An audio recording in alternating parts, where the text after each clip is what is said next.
বিসমিল্লাহির রহমানির রহিম। আসসালামু আলাইকুম। সবাই কেমন আছেন? এখন আমি কথা বলব চেক রিপাবলিক নিয়ে। আপনারা যারা চেক রিপাবলিকে আবেদন করতে চান তাদের জন্য কিছু কথা। চেক রিপাবলিকের ওয়ার্ক ভিসার জন্য ২ ক্যাটাগরিতে ভিসা হয়। একটি হচ্ছে লং টার্ম আরেকটি হচ্ছে শর্ট টার্ম। শর্ট টার্ম ভিসাটি ৬-৭ মাসের জন্য হয়। লং টার্ম ভিসা ২ বছরের জন্য।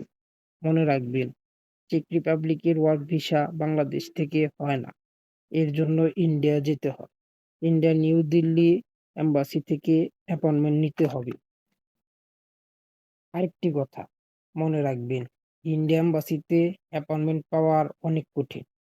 অ্যাপয়েন্টমেন্ট পেলে ভিসা 99%। আর একটি কথা, লং টার্ম ভিসার অ্যাপয়েন্টমেন্ট পাওয়া চান্স 1%।